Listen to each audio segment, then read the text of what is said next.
When disaster strikes, will you be ready? Good evening, and we begin tonight with the monster hurricane and its deadly impact already. When all hope is gone, will the government be there for you? If you're looking for ways to take your prepping to the next level, then you've come to the right place. Broadcasting from a secure and well-prepared location, it's time for Prepping 2.0. And now, please welcome authors Glenn Tate and Shelby Gallagher. Well, welcome everybody to episode 36. We're going to cover riots, roadblocks, checkpoints, and curfews. And our guest is a police officer, Keagan Williams, who has a lot of experience in these sorts of things. He's a former special operations guy, dealt with checkpoints and things back in a country he used to operate in on the police side. When he came back, he's got some SWAT experience. He teaches tactics. He's on the civil disturbance unit, which is the riot squad. Gleaned a lot of information from that. He has a lot of background on gangs, which we covered a couple weeks ago with Officer Mack, but Officer Williams, Deputy Williams, pardon me, can go ahead and chime in on gangs too, because that's a very, very important topic. And another thing Deputy Williams does is a lot of training for his department. So these are all backgrounds and experiences that he has that I think are going to make this a really good show, because obviously you're going to need to deal with riots, roadblocks, checkpoints, and curfews when the collapse hits. But before we get into that, Shelby, what's next on our top 100 things that go first? So welcome, everyone, to Prepping 2.0. The list that we always refer to every week, real quick, you can get to it at prepping2-0.com.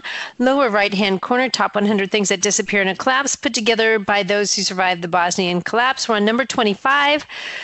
This one kind of cracks me up a little bit, but kind of does and doesn't. Number 25, thermal underwear, tops and bottoms. Folks, if you're going to buy thermal underwear, buy them top and a bottom because it makes sense, or buy a one-piecer.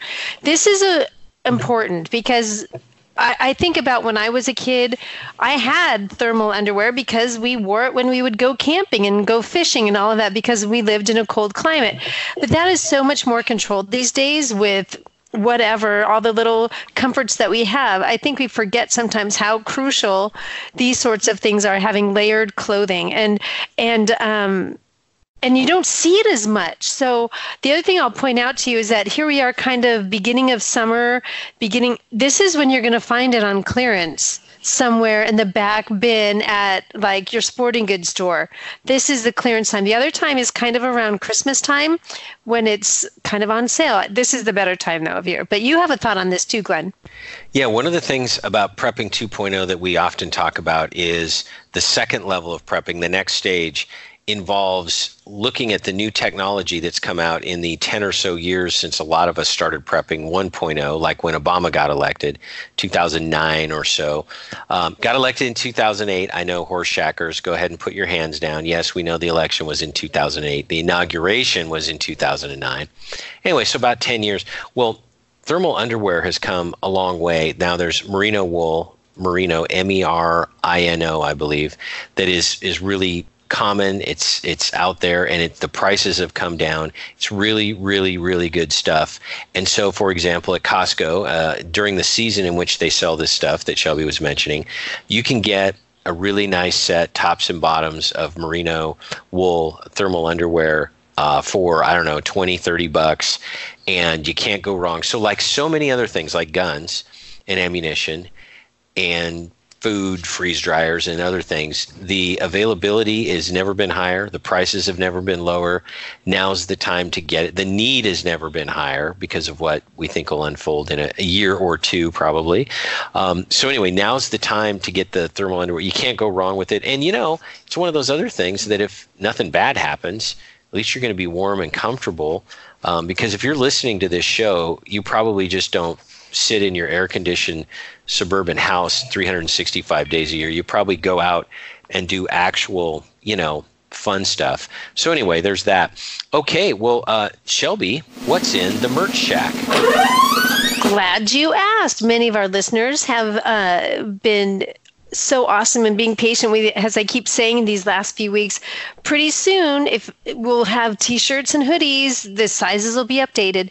So if you go to either of our websites, 299days.com or agreatstate.com, both of them have a shop tab. Just click on it, takes you to the same place. You can find our t-shirts and hoodies that have the iconic I Miss America spray painted type of logo on it. So those have all been updated. So if you've been patiently awaiting, those are updated. The other cool thing. Did you say patiently awaiting? I did. I meant to do that. Not really. But we have a brand new sticker. We're kind of excited about it. And we've plastered them all over All right. all of our favorite things. It just is kind of that same style of spray painted kind of look. And it just is patiently awaiting the collapse, because those of us who are sitting in the room and those of us who are listening are kind of patiently awaiting for the collapse. And so kind of a fun sticker. It's a high quality kind of plastic. It's not just something that'll come off really easy.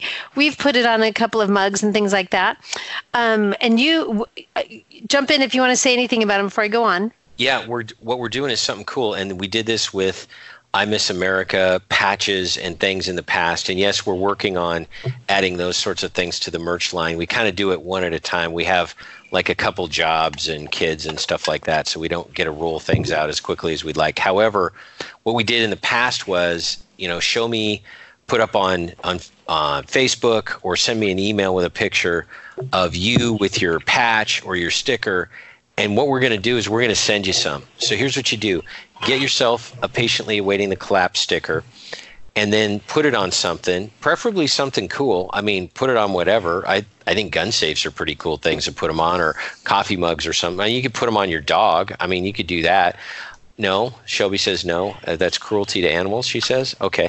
And then you take that picture, send us an email with the picture and your address, and we will send you some more stickers for free, because we're just happy that you're out there getting the word out. So get a sticker, take a picture, send us your address, get more stickers for free. How cool is that? Well, and I'll throw this out there too. If y'all like this as much as we kind of do, if you think it's a cool thing, and this is the rolling out thing, if you like it, we'll start working on putting it together on a t-shirt, because I think I do think it would be a cool t-shirt. So there you go. So the next thing we want to talk about is the Preparedness Expo, really quick. Coming up on September 21st and 22nd, 2019, grab a pen, write that down. You and I have talked quite a bit about the expo that we went to in Sandpoint, Idaho. Back in September, we went back at Sandpoint. You'll hear us talk very lovingly about that. And back then it was called the Inland Northwest Preparedness Expo. It's kind of long. They've changed the name to Panhandle Preparedness Expo. Same great place, Sandpoint, Idaho. 2-day event. It's a Saturday and Sunday from 9 to 5. Love it if all of you who listen to us in that area would come join us. I believe we're speakers. So yeah, this is one of the 3 expos that we go to every year. Looking forward to doing it. So put it on your calendar. The other cool thing that happens there is that it's at the Bonner County Fairgrounds. There's a campground there. So for a few dollars a night, not a big hotel bill, but for a few dollars a night, you can camp out, and you'll be camping with us, as well as a great group of other folks that are like-minded in prepared in that sort of thing. So it's a fun time. It's kind of like, the Woodstock of preparedness expos. Without all the filthy hippies. And pot. Yeah. That's not fun. No. So filthy hippies are not fun. So, and what a lot of people do with the Panhandle Preparedness Expo being in sort of mid-September, a lot of people I've talked to, they make it their family's last camping trip, RV trip, or car trip, whatever it is, of the summer. It's kind of like, for a lot of people, Labor Day is the end of the summer season, but we're much hardier and cooler people. So for us, it's a little bit later, because we're kind of tougher. We just kind of are tougher. So come on out September 21st, 22nd, Sandpoint, Idaho. More information, just Google, get on the Googles, as the kids say. Googles. Panhandle Preparedness Expo. Well, thank you, Shelby. Now I'd like to introduce our guest, Deputy Keagan Williams, and I'd like him to say hi and tell everybody a little bit about his background. Hello, Glenn and Shelby. Glad to be on your show. First time I've ever been interviewed for something like this. A little bit about myself. Not born in the state of Washington. Joined the military when I was a kid. got stationed over here, spent some time in special operations here on back then Fort Lewis, and stayed in for about a decade. Got out, decided to become a cop, and now I work in the Southern Puget Sound as one. That's right. And as I mentioned in the introduction, you've got a SWAT background. You teach tactics. You're on the civil disturbance unit. Know a lot about gangs, and you've done a lot of training. And I tell people that a second time because I want them to understand we didn't just have like some random dude come on the show.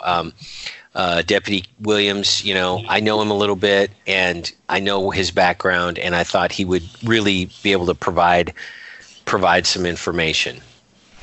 So, Deputy Williams, question here from Shelby. By the way, good to talk to you. We've talked before. It's good to talk to you again.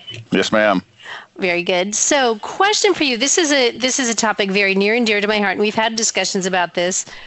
Riots. You've been in law enforcement in them, and you've seen the dirty, nasty stuff that you don't see on the media. And I don't know how to form this into a question, but when I say to you riots, in the current political culture that we live in, what do you want people to know? What can you tell us about them? Well, they are evolving. We had riots when we were shipping stuff off to overseas. We'd have groups of protesters, and they always started as protesters, right? They'd show up at the train tracks down in South Tacoma or East Tacoma, and they'd block the train tracks, try to make so they couldn't send strikers or whatever gear they were sending out to get shipped overseas. It always starts as protests. Same thing with up in Seattle during May Day, they would start as protests. And I mean, protesting is fine. It's the criminal element, or I should say, anarchic, whatever.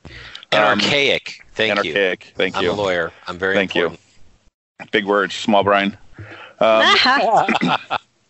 So it's those type of people. Like back in the day, they called themselves Black Bloc, and they started off in Portland or Salem is where those guys originated from, and the only times you would see them up in Seattle or in Tacoma or wherever there was a protest was during a protest. You'd never see them. They would never be up here. They're not citizens of Washington, or they're not, they don't have any stake whatsoever in the area where the protests occur. And this was a perfect example of, we had May Day back in, I don't remember what year it was, where they broke a bunch of, or damaged a bunch of buildings, bunch of windows, and that spilled over into Mardi Gras, where the same thing happened, and the kid was killed, where SPD didn't react enough during May Day and overreacted. That's one of the things. I'll be interrupting with acronym stuff for folks. Sorry. Yes, Seattle. So Seattle PD didn't react enough during May Day, and then overreacted during Mardi Gras, or not enough in Mardi Gras and overreacted in May Day. And to back up even further, it was even WTO back when we had that up in Seattle, where they overreact. In that movie that I'm sure you know about. Do you know what I'm talking about? The movie I they don't. had regarding, so I don't get out much. I don't have a life, so. Right.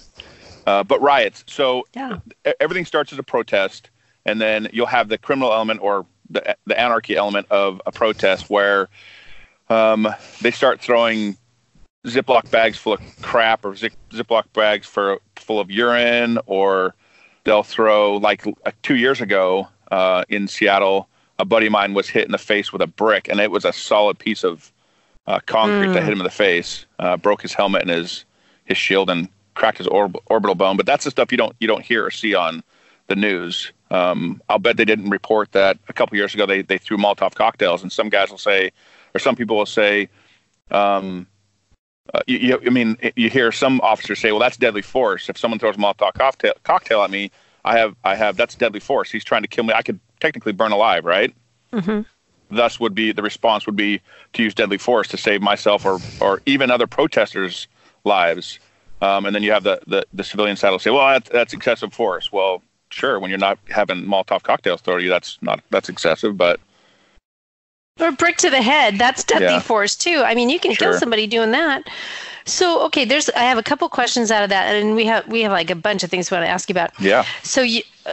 And you know me well enough to know that I pay close attention. I've been a little too close many times to the riots that happen in Portland, and I love how you're saying that it always starts out as a rally or a protest, and bring the kids and family, and then it turns. And all that is cover for the violence that happens. It is. And I feel sorry for those people who live in these areas, and they're like, hey, I'm just going to go down to the local coffee store, and they get caught up, and they're shocked, and they see awful things, and sometimes they get hurt. But you mentioned, and I've known this for a long time, but I'd love it if you talk about it. These people are not residents of Seattle, Portland, Sanford, whatever it is, and they go up and down the left west coast. And let me just say this, for those of you in the other parts of the country listening to this, we're talking about this because this is growing. These things are now growing into Denver, into Chicago, into Baltimore for sure. This is a movement. This isn't just contained to this part of the country. So this is more a cautionary tale for you. So talking about these people, they travel, at least here on the West Coast, they travel up and down the I-5. Where are they from, and who's behind them? Do you know? I don't know who's behind them. I mean, we can speculate all day long that special interest groups pay for these individuals to move up and down the coast. But ding, ding. Correct. Please continue. But it's funny that you said that, because I was listening to a podcast you guys recommended, and it's I can't remember the name of it, but regardless, whoever owns that podcast was interviewing a lady who was in Berkeley, who didn't have a job, and she was in between her feminine studies college degree and a job. And that's shocking that she wouldn't have immediate employment, but please right. continue. I was being facetious, but anyway, so she was in between college and job, and there was that big thing that happened in Berkeley, where there was protests and all that jazz. And it's like the burning of Berkeley. Yeah, it was awful. Yes. Yep. So then that's when she gets involved in a protest. So, and not in like involved in it, just watching it. And then she goes to another week, and the next week later she goes to a meeting regarding protesting. And then she goes to another meeting, and another meeting. And then she starts talking about, well, now my job is to go from city to city protesting. And I wish the guy who was interviewing her would have asked, well, where do you get the funds? But that topic was not talked about. So, yeah, that's their full-time job, is to go from city to city to city protesting, or not necessarily rioting, but they protest. And like I said before, there's nothing wrong. We live in an awesome country where you're allowed to do that.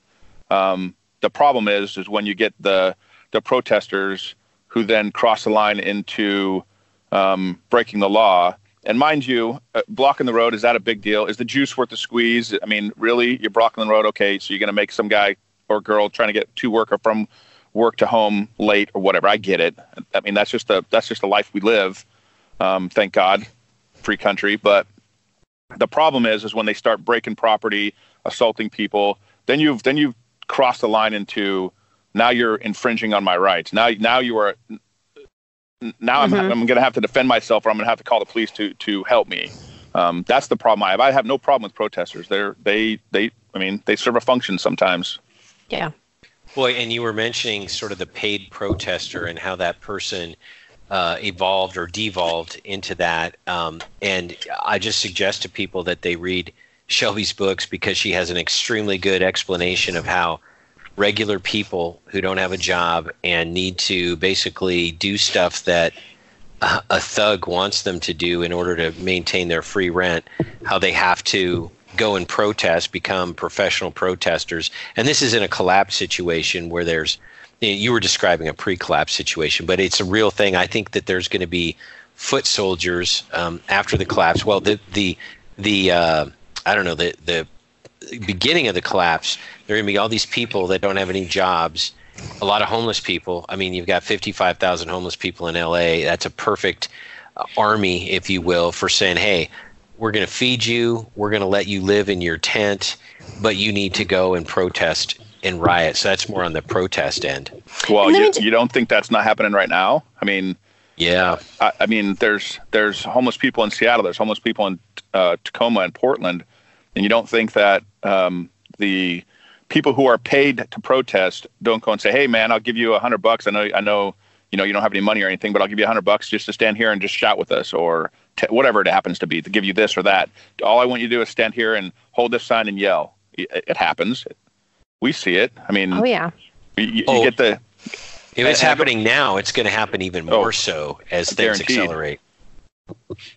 Hey, Wow. I was talking about the Black Bloc, about how it formed in Salem and Portland area. That group of anarchists has now turned into Antifa, and I'm sure we'll get into that topic a little bit later. Well, you just, I was going to go on to the next one, but yeah, talk about that. We have about 3 minutes before the break. So yeah, Okay. What can you give us on that? Yeah. So Antifa, they evolved after the Trump got elected.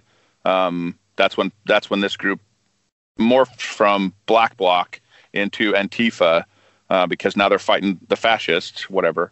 But now those guys have aligned themselves with like eco groups and other special interest groups, and that's all they do now. That's their sole focus, is to cause chaos. You see in the May Day parade, which is fine. Those guys every year they walk from point A to point B and they try to get their message out and whatever. But you can watch them. You can watch the actual May Day parade walkers, and then you'll see these groups of guys and girls just dressed all in black, covering their faces. The only people who are covering their faces are the Antifa guys.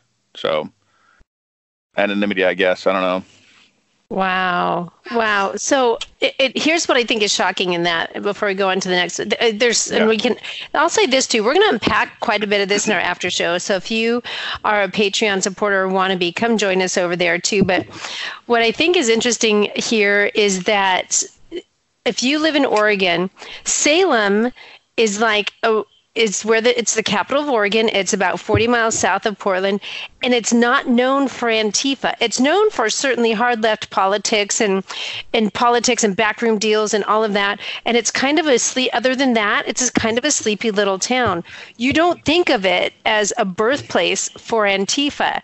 No, not at all. Not at all. Right. But that's where you're saying that's where it grew out of. But it also goes to show if this were the world I lived in, I would not live in this city that I commit violence in, right? Because it's really easy to go to the city, do what you need to do, hop on a bus and get out. And I think that's part of it.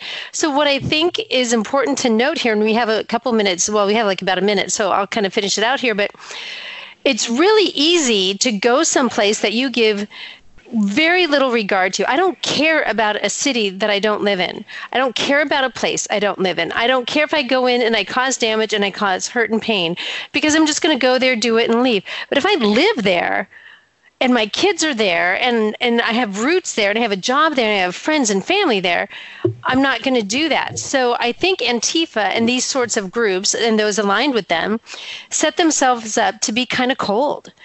They're not going to riot and ruin their neighborhood, right? So I think it sets them up to be kind of cold-hearted in that. And I think that's absolutely cynical, and I absolutely think it's sinister, but that's what's happening. And so I'm going to give you like 20 seconds to take us out. Any thoughts on that, anybody? Yeah, absolutely. So the same thing is like when I was overseas, we would fight guys, the insurgents, and when we would eliminate them, we'd collect their IDs and all that stuff, and they're guys from Syria, Egypt.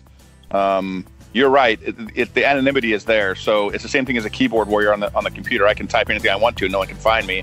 Well, if I live in Salem, I'm going to go cause damage in Seattle. It's not Salem. You know what I mean? You don't crap in your own living room. You know what I mean? Stay tuned, everyone. We'll catch you on the other side of the break. We'll be right back with more of Prepping 2.0 with authors Shelby Gallagher and Glenn Tate right after this.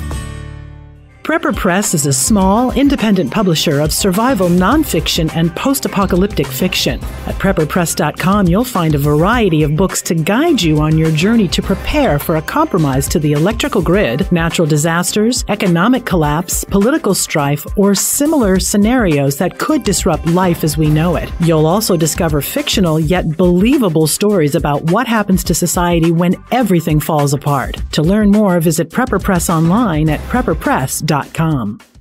Hi everyone, Glenn Tate here. And Shelby Gallagher here. People always ask us whether a particular property would be good for prepping. Well, luckily there's someone who does this for a living, and that's Brian at Strategic Landscape Design. He's a bug-out location consultant for a new property or the one you already have. Strategic Landscape Design shows you how to make your property productive for you now and when the collapse comes. Visit strategiclandscapedesign.com and see all the things Brian can do for you and your property. That's strategiclandscapedesign.com.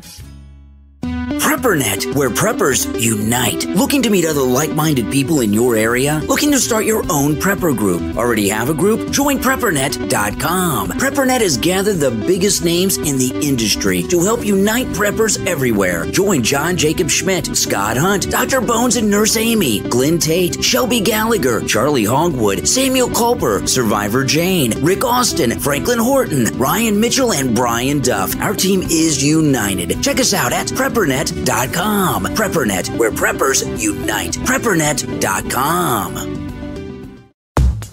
And we're back with more of Prepping 2.0 with authors Glenn Tate and Shelby Gallagher. Well, welcome back to the second segment of our show today. We're talking about riots. We'll be talking about a lot of other things like riots. Deputy Williams, I wanted to ask you the question, how do you see the following scenario unfolding? Because this is a scenario a lot of us that are listening, see, and that would be EBT cards, and those are like electronic benefit transfers. It's like welfare, like debit card. It's basically welfare money. The EBT cards either get turned off or the benefits are significantly reduced. How do you think people react, and would there be a riot, and how do you see that riot playing out? Oh, that's a good question. Great topic. So, we'll think about it this way. If you guys have 3 or 4 kids, and all of a sudden your food budget goes from $300 or $400, $500 a month down to $100 a month. You're used to buying $500 a month worth of food, and now you can only buy $100 worth of food, and you're supposed to feed yourself, your baby daddy, and 3 kids. Imagine if it was turned off. It would be pandemonium. You would have all the people that you see that, where I work in East Tacoma, you would see all these apartment complexes and stuff. You would see all those, not all of them, but overwhelming majority of the people who are on Section 8 housing and EBT or government housing and government food, basically, they have no food. What are they supposed to do? Well, look at Katrina. When all the power went out and all the cops went away, it was looting and rioting. Now imagine right now today, if they shut it off right now, you'd have till the end of June, and then all the food's gone and they can't go get more food. Of course they're going to steal it. I could see myself, let's say me, if I had a wife and kids and there was no food, how am I supposed to feed my family? What am I supposed to do? Of course I'm going to go loot a grocery store. Well, and I see it as the looting to get the food that you're talking about, which is human nature. And by the way, Look at all the civil disturbances, almost all of them throughout the world. And I'll look at Syria for starters. Mm-hmm. They often start when food prices go up. There's this amazing corollary between food prices going up, a lot of unemployment among young people, and then that sets these things off. And I see 2 things. I see the stealing of the food for all the reasons you mentioned. And then I also see a political side, not that these people, have a lot of political thoughts. They're going to be mad. It's going to be rage. It's going to be rage at the awful rich people who aren't, sharing their money anymore, however these people look at it. So I think it's going to be necessity and rage. How do you see the rage playing in this, and how does that affect sort of this toxic cocktail of anger and need and hunger and fear and all of that? How does rage fit in? Well, think of it like analogy, I guess would be, think of it like a thunderstorm, right? So people see the storm clouds coming, right? Like, okay, we know this is coming. This is because obviously it's not going to be one day that someone's just going to turn the light switch off and there's no more EBT, right? There's going to be political talk. There's going to be news stories. There's going to be this. There's going to be that, right? So they can see the storm clouds coming, right? And then it goes from $500 a month down to $300, down to $200, down to $100. So that now the storm clouds above you, right? And people are getting mad because I'm not getting enough food, or they have to, instead of buying all their chips and candy and pop and all that other crap that I don't want to pay for them.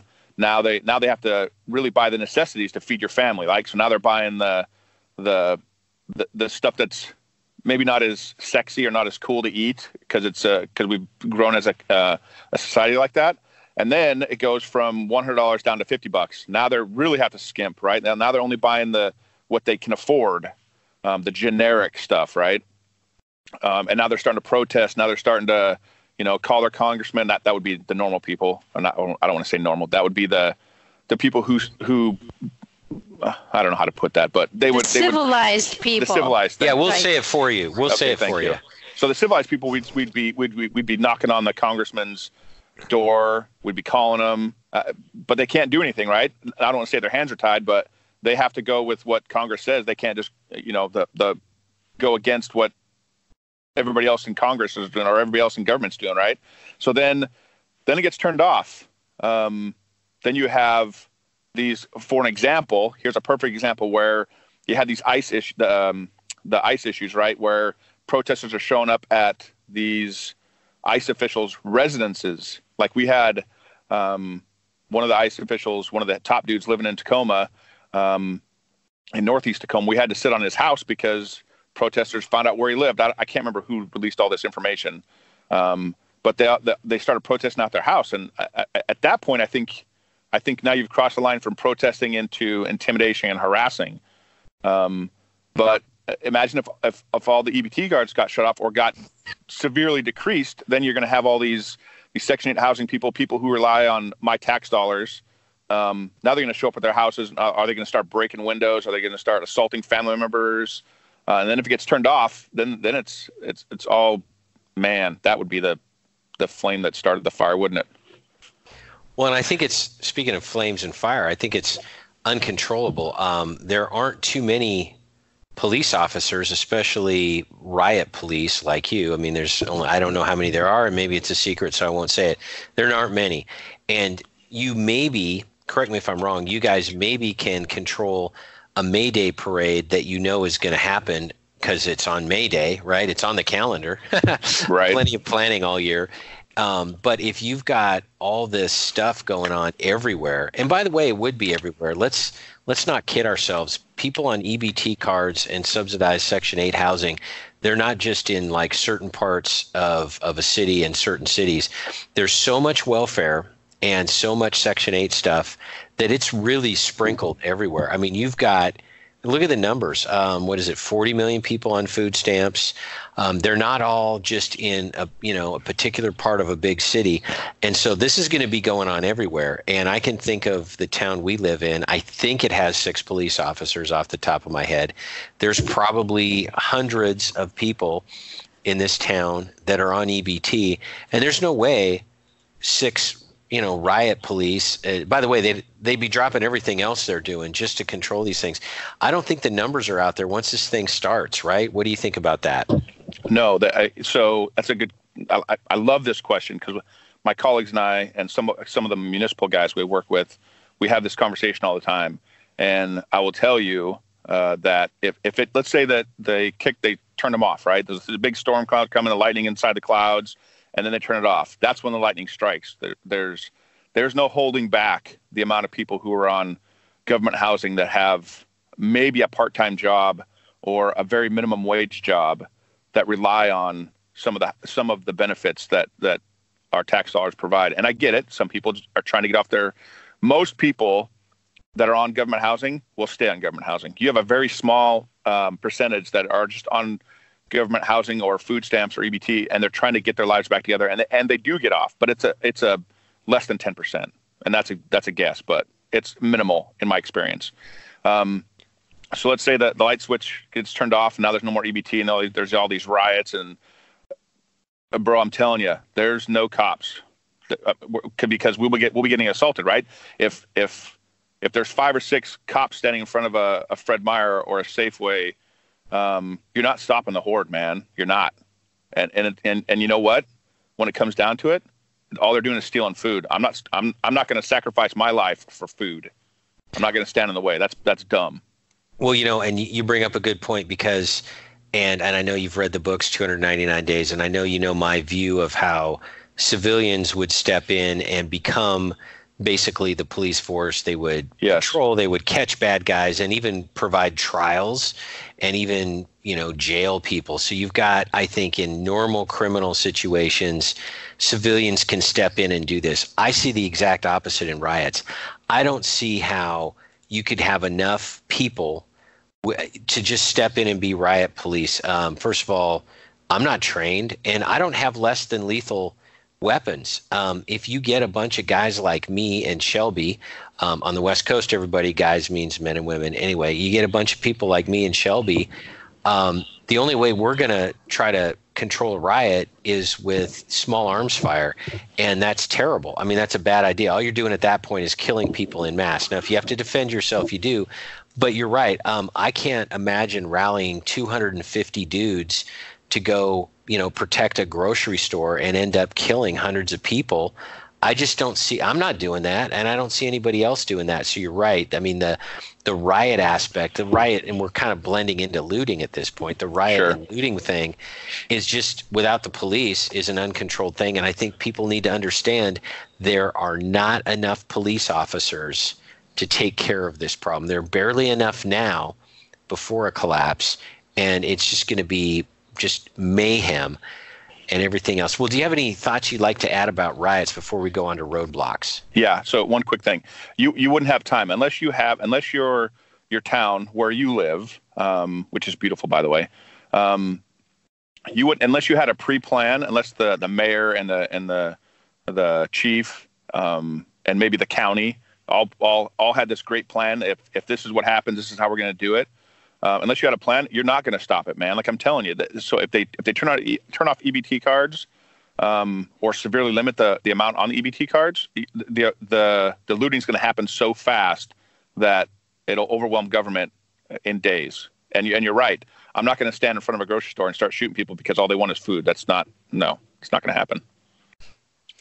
So on that note, I just recommend I'm sitting here listening to this, Keagan, and I'm like, this is book one of my book series, A Great State. People started rioting and protesting over, and they started doing violent, awful acts. And it just continued to devolve from there. So yeah, I'm sitting here going, yay, I got my stuff accurate. I'm excited. So the next point that we want to talk about in all of this sort of chaosness, new word. That is a new word. That's awesome. Very proud of myself. The concept of roadblocks, and roadblocks are good and bad depending on the situation. But I am seeing, and you mentioned it a little bit, but there's footage out there. Riots in Portland. I always reference that because that's the hotbed of them. By the way, by the time this is aired, there will have been another riot in Portland. So we'll see what kind of new news and information that we can glean from that. But roadblocks, and you mentioned it earlier, just kind of having Antifa people standing at a corner saying, you can't go that way. And there's footage of this. No. And honestly, I'm going to ask you this.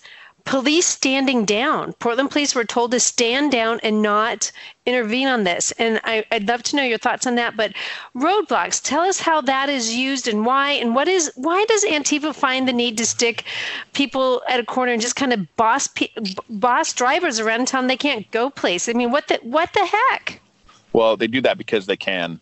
When you have, we'll talk about Portland.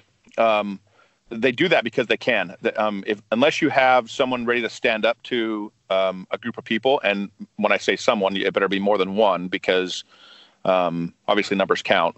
Unless you're Bruce Lee or some ninja. So we'll talk about roadblocks. First, we'll talk about Antifa, and then maybe talk about law enforcement roadblocks, which we do not do in this state because of Article 1, Section 7. So roadblocks, a protesting or a rider's roadblock, all they're trying to do is control access for really law enforcement, not necessarily citizens. If they block up enough citizens, obviously law enforcement in their cars can't get there. But when you have citizens or civilians letting the protesters block the intersections, they're going to take the intersection. They're just going to they're going to own it, and you can't get through. The reason, I know how you said Portland police are standing down. The reason that Portland is on fire right now, and why there are so many protests in Portland, is because the Seattle area, the Puget Sound area, said enough's enough. So when we, like 3 or 4 years ago, our whole civil disturbance unit down in the Pierce County went up to help Seattle on a May Day, and we crushed them. They couldn't do anything. I think there was very little damage. That's when they threw the Molotov cocktail at us and hit my buddy in the leg. There was nothing. They did absolutely nothing. We shuttled them everywhere they wanted to go. We said no, and we shuttled them down to a grocery store, and then like, okay, this is stupid. We're at a grocery store. We can't get out. And we did blocked them everywhere they wanted to go. We guided them where we wanted them to go out to South Seattle, and then they just fizzled off. And then every year since then, it's been Portland. So roadblocks work if you do it in a manner where you're trying to guide them out of the city. But again, you have to, one, have enough manpower, and two, the guys we were guiding out, the guys and girls we were guiding out, they didn't have enough will. Mindset's huge. If you can intimidate someone not to go down this street, they're not going to go down that street.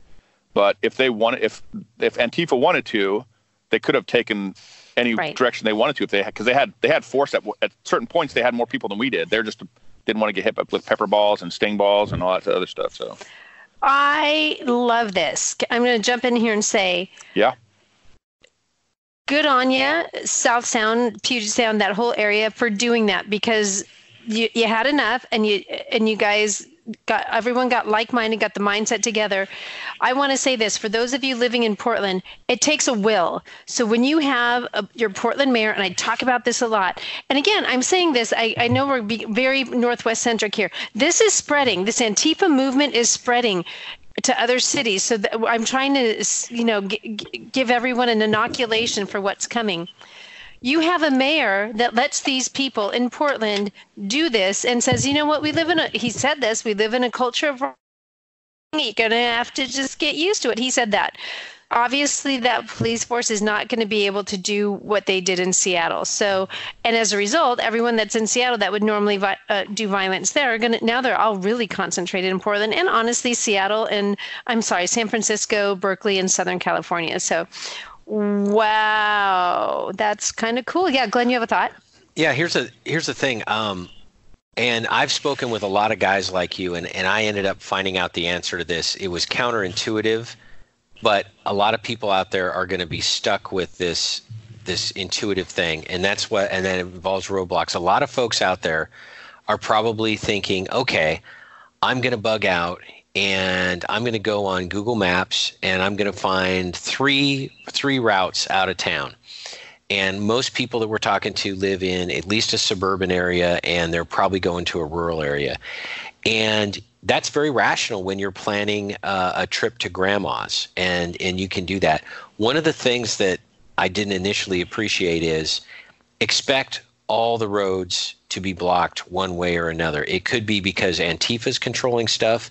It could be because law enforcement has said, nobody's going through here. You talked about how you guys would sort of corral the protesters. I can see, and here's a question for you. I can see in a big emergency event, the authorities, and I'm even going to say probably legitimately too, the authorities saying this bridge is closed. This intersection is closed.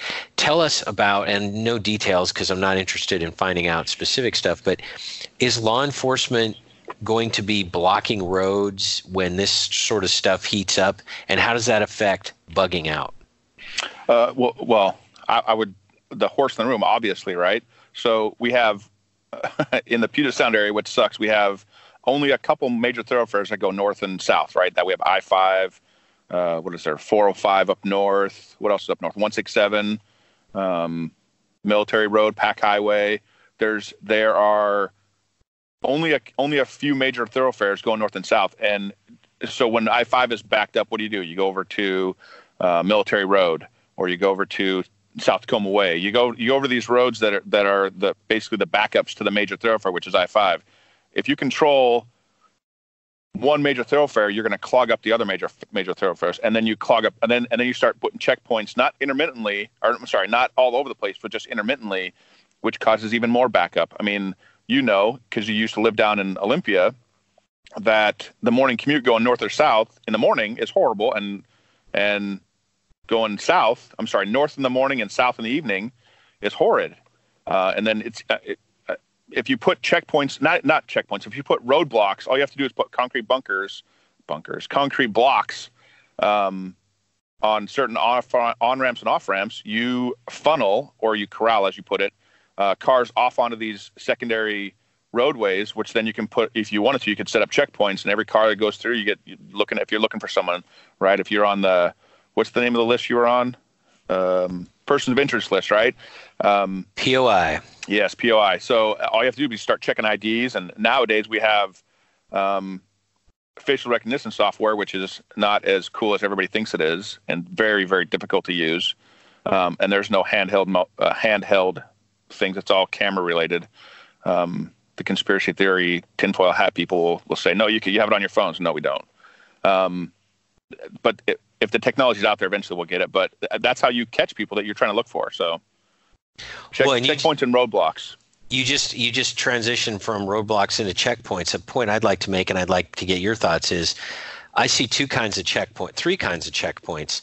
One would be law enforcement checkpoints that you mentioned, yes. which people are going to have to go through. They're going to be at the choke points. Another kind of checkpoint I see would be basically insurgent, communist, Antifa bad guys doing blockades, doing these things. Yeah. And they're looking for, by the way, NRA stickers on trucks. Take those off. Yes, please. Which I'm glad you took yours off when I told you to. Yes, exactly. I did. No, but seriously. And so then you got bad guys doing it. I also see the third category is going to be good guys running checkpoints. And I guess that doesn't affect us because we're good guys and presumably can prove that. I don't know how you do it, but at least you're going to have the roadblock stuff. So, and by the way, you were in another country and there were a lot of checkpoints. What are some things people need to think about when it comes to checkpoints? How do you go through them? Do you try to avoid them? I mean, just tell us, like, when you're rolling up and, oh my goodness, the brake lights come on in the car ahead of you. Oh, geez, it's a checkpoint. Tell us your thoughts. So I'll answer that question, but I want to get that. So you talked about Antifa or good guy checkpoints. So law enforcement checkpoints aside, the Antifa checkpoints, they're not going to be permanent. They're going to be hasty, quick checkpoints, like going in there, stop like 4 or 5 cars, check them, whatever they're looking for.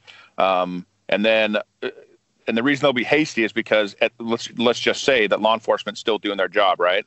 We haven't all gone home, which is a whole nother topic.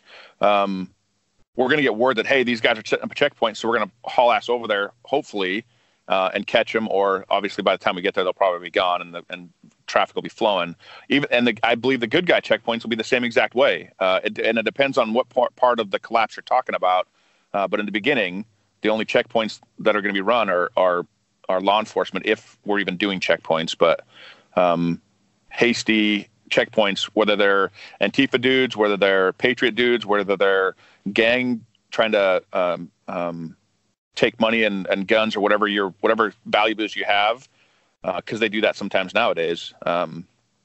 But now transitioning into your question about overseas, we ran several checkpoints which were dangerous and they were always hasty, because if you had a set checkpoint, eventually you're going to get an IED guy walking through or a VBED driving through. So they had to be hasty, and they were only there for 5 or 10 minutes, and then we'd move off, because if you didn't, you'd end up getting a car bomb. And the things you're looking for are, when we did checkpoints, we were searching everything, and we're looking for guns, and we had a what you call POI list. We had a POI list of faces and names and stuff like that we're trying to locate. So. Wow, and we have about 2 minutes. Okay. I'll just introduce the topic of curfews. We're going to end up talking about this in the after show. Once again, the regular show, we always run out of time, and a lot of the good stuff happens in the after show for Patreon. what are some things in a minute or two that people should think about when there's, let's say, a curfew, like the government says, too much rioting, too much crazy stuff going on, no one can be out after dark? How does that affect preppers? What's the deal with that? So really quick, it's impossible. You can't. Well, let's talk about where we're at right now, right? If you're in a smaller town, like say Sandpoint, like you were talking about earlier, that inland or the Panhandle thing, that's easy to enforce, right? But if you're in the Puget Sound area, it's impossible. I mean, you have limited officers. Let's say you have a block watch. If I'm walking from your house, let's say I'm up in your neck of the woods. I'm walking from your house to my house, right? And there's a watch group or a block watch group or whatever you want to call it. And they say, hey man, there's a curfew. You're not supposed to be out. And I'm just going to tell you to pound sand and keep walking home, right? Obviously, the criminal element's either going to, one, run away, or two, assault whoever's there. But our area is too big to enforce a curfew. It's just too big. You can't. And that's what I was thinking too, that, and in about 30 seconds here, the government can say there's a curfew, and I expect them to. And I think that all kinds of nice, good people will be deterred by that, and they will stay in their homes. The civilized people? Yes, the civilized people. They will stay in their homes. And I think the criminal element will be running wild, completely undeterred. And also, patriots, if you're hearing this, and you are, don't be afraid of curfews because they're unenforceable. Shelby, take us out. So I always like to leave everybody with our final thought. Famous last words from Benjamin Franklin: failing to prepare is preparing to fail. Everyone have a great week and come join us over on the after show. You've been listening to Prepping 2.0 with authors Shelby Gallagher and Glenn Tate. All of the fun and easy prepping information heard on this podcast can be found online at prepping2-0.com. You can also find out more about Glenn's books online at 299days.com and about Shelby's books online at agreatstate.com. Until next time, be smart, be safe, and be prepared.